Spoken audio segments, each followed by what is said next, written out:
Welcome to my channel Hema Hungama and welcome to film updates. Cinema ఎలా ఉన్నప్పటికీ, cinema మనకి నచ్చకపోయినప్పటికీ ఒక్కొక్కసారి ఒక్కొక్క సినిమా అసలు ఇదేం సినిమారా బాబు అస్సలు ఎక్కలేదు అనుకుంటాం. అలా చాలా ఎక్కువ కలెక్షన్ చేస్తుంది అనుకున్న సినిమా డిజాస్టర్ అనిపించుకుంది. కానీ ఇప్పుడు అదే సినిమా ఆస్కార్ లిస్ట్ లో సెలెక్ట్ అయ్యి లిస్ట్ లో జాయిన్ అయింది. ఆ సినిమా ఏంటనుకుంటున్నారు? అదే మన సూర్య ద్విపాత్ర అభినయం చేసినటువంటి, అలాగే కార్తీ క్యామియో రోల్ చేసినటువంటి కంగువా సినిమా.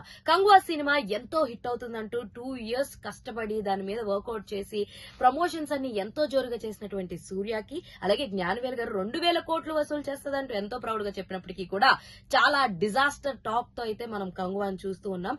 బట్ మనకి అక్కడ ఆస్కార్ లిస్ట్ లో ఎందుకు జాయిన్ అయింది? ఎందుకంటే ఆల్మోస్ట్ ఒక డిఫరెంట్ తెగలు, చాలా డిఫరెంట్ సినారియోస్ ని అందులో చూపించడం. మేబీ ఆ లిస్ట్ లో ఏమన్నా ఆస్కార్ లిస్ట్ లో చేరుండొచ్చు.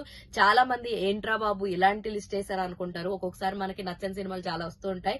బట్ ఏదో ఒక కేటగిరీ, ఏదో ఒక జోనర్ లో దాన్ని చూసుకుంటూ ఆ సినిమా ఎంపిక అవడం మనం చూస్తూ ఉంటాం.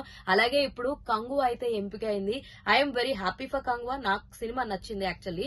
అంటే నేను టాక్ అంతా వినేసిన తర్వాత చూశాను. సో చాలా వర్స్ట్ ఉంటుంది అనుకుంటే కొంచెం పర్లేదు, బెటర్ గానే ఉందని అనిపించింది అనమాట.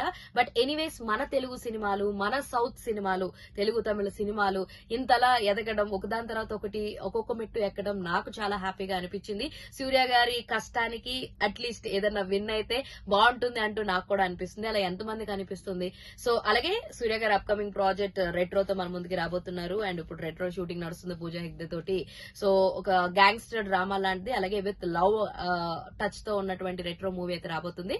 సో దీనికోసం ఎంతమంది వెయిట్ చేస్తున్నారు? ఇలాంటి more interesting and fun videos కోసం మీరు ఏం చేయాలి? ప్లీజ్ డూ ఫాలో హేమా హంగామా.